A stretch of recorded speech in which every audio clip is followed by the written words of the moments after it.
Halo guys, ketemu lagi dengan kami Fometic Channel bersama gua Alpin. Kali ini gua mau membahas sedikit tentang statistik sepak bola.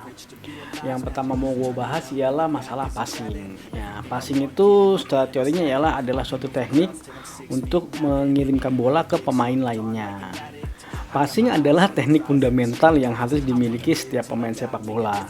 Jadi kalau misalnya dia nggak bisa passing, lebih baik gak usah main bola deh. Nah, statistik passing ini bisa dibagi lagi sebenarnya menjadi through ball, long ball, crossing, key pass, assist, dan passing akurasi atau biasa disebut dengan passing successful ya. Statistik passing successful ini menjadi peran penting ya untuk melihat kemampuan dari suatu pemain, karena dalam permainan sepak bola adalah permainan tim. Ketika dia berhasil mendeliver bola ke temannya dengan akurasi yang cukup tinggi, ya tentunya akan membuat permainan lebih hidup ya di tim tersebut. Nah, kadang-kadang statistik ini dijadikan salah satu faktor pelatih untuk menentukan pemain yang akan bermain di lapangan. Walaupun memang banyak faktor yang lain ya, karena kondisi lawan ataupun kondisi feel dengan teman pemainnya juga harus menjadi salah satu faktor sebenarnya. Nah, statistik seperti crossing, through ball, key pass itu bisa dijadikan juga sebagai penentuan posisi terbaiknya dari suatu pemain.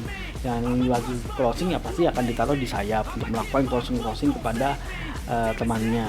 Yang through ball maupun key pass mungkin akan ditaruh di tengah karena bisa memberikan umpan-umpan matang kepada striker ya untuk melakukan tip goal. Nah, jika kalian mau belajar passing pun di tutorialnya di YouTube udah banyak banget, karena memang ini adalah salah satu fundamental ya dalam sepak bola ya. Salah satu fundamental yang harus terus diasah sehingga mempunyai passing akurasi yang cukup tinggi. Ya, walaupun memang passing ini tidak hanya dilatih ketika latihan biasa, tapi kadang-kadang memang harus dilatih ketika dalam bentuk permainan karena menyamakan ritme dengan pemain-pemain yang lainnya. Makanya latihan passing itu pasti akan ada tetap di klub-klub yang besar maupun di klub yang kecil ya. Karena ritme ini sangat penting untuk memberikan permainan indah atau permainan cantik ya dalam satu klub sepak bola. Angka statistik passing successful ini juga beragam ya bagi tiap pemain. Kalau dia berada di depan, kemungkinan akan lebih rendah dibandingkan dengan pemain yang ada di tengah.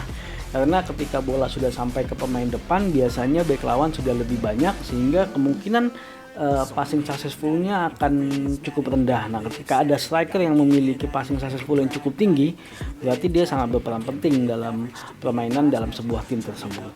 Nah, itulah tadi sedikit pandangan gue mengenai statistik passing. Nah, jika kalian menyukai video ini, jangan lupa untuk like, share, dan subscribe. Maju Sepak Bola Indonesia. Adios.